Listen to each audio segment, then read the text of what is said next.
अगर धुरंधर में ये चीज़ गलत दिखाई गई है तो कम अज़ कम इन सियासी जमातों को तो एक मुस्बत रद्द-ए-अमल देना चाहिए, अवाम को बताना चाहिए कि ये गलत है। लेकिन एक बात ज़रूर है, कराची में जिस तरीके से डकैत माफिया था, जिस तरह से वहाँ पर ऑपरेशन शुरू करके इनका खात्मा किया गया, वो तो सबके सामने आया है। कोई भी शख्स डकैत तब बनता है जब वो अपने आप को कानून से बालातर समझता है, और कानून से बालातर कोई भी शख्स उस वक्त समझता है जब उसको इजाज़त दे दी जाती है। बिस्मिल्लाहिर्रहमानिर्रहीम, अस्सलाम वालेकुम। उम्मीद करता हूँ अल्लाह के फजलो करम से आप सब खैरियत से होंगे।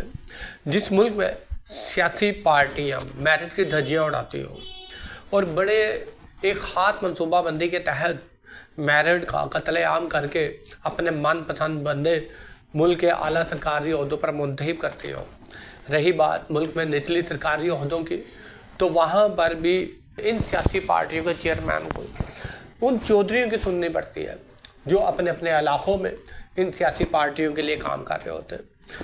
चौधरी लाजमी या तो रिश्वत लेगा या अपने मनपसंद सियासी कारकुनान में से किसी एक दो को मुंतखब करेगा। उसकी मजबूरी होती है ऐसे लोगों को मुंतखब करना।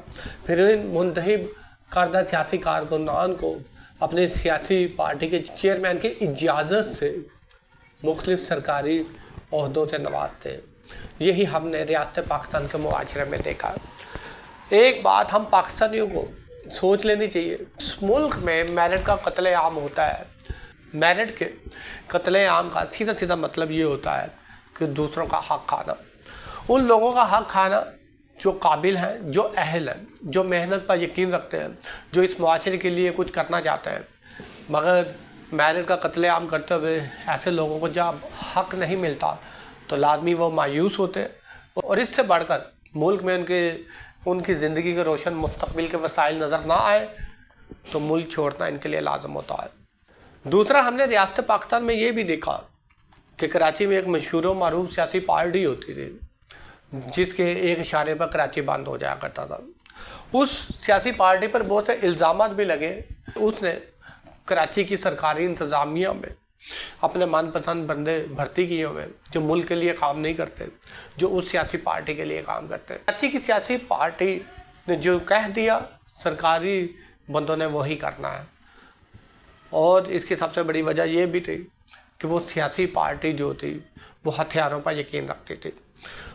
जो लोग इस सियासी पार्टी की बात नहीं मानते थे उनके लिए ख़ास किस्म के गुंडे और डकैत उसने पाले हुए थे, जिनकी बंदूक के नीचे नाजायज़ काम करवाए जाते थे, भत्ता लिया जाता था।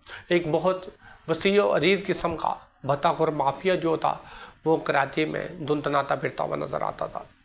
लेकिन जब हम इस वक्त ये देखते हैं कि क्या ये चीज़ दूसरी सियासी पार्टियों में भी है, तो वादिया तौर पर रजीम चेंज के बाद से लेकर रिस्क हमें ये देखने में मिला है कि वाकई कुछ सियासी पार्टियों ने अपने मनपसंद बंदे या वो फर्माबरदार बंदे ही आला सरकारी ओहदों पर मुंतखब किए।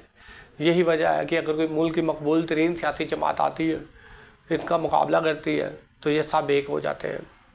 काफ़ी दुश्वारियों का सामना करना पड़ रहा है। थोड़ा सा आगे चलते हैं। अभी हाल ही में भारत ने एक फ़िल्म जो है धुरंधर को रिलीज़ किया है।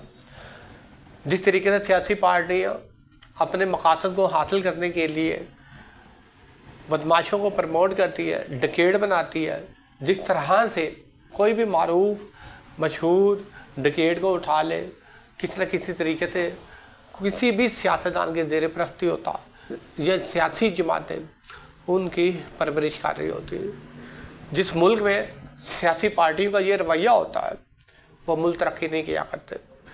अगर धुरंधर में ये चीज़ गलत दिखाई गई है तो कम अज़ कम इन सियासी जमातों को तो एक मुस्बत रद्द-ए-अमल देना चाहिए, अवाम को बताना चाहिए कि यह गलत है। लेकिन एक बात ज़रूर है, कराची में जिस तरीके से डकैत माफिया था, जिस तरह से वहाँ पर ऑपरेशन शुरू करके इनका खात्मा किया गया, वो तो सबके सामने आया है। कोई भी शख्स डकैत तब बनता है जब वो अपने आप को कानून से बालातर समझता है, और कानून से बालातर कोई भी शख्स उस वक्त समझता है जब उसको इजाज़त दे दी जाती है। और ये इजाज़त हुकूमत में रहने वाले लोग सिर्फ उसी को देते हैं जिनसे अपने काम निकलवाने होते हैं। शुक्रिया।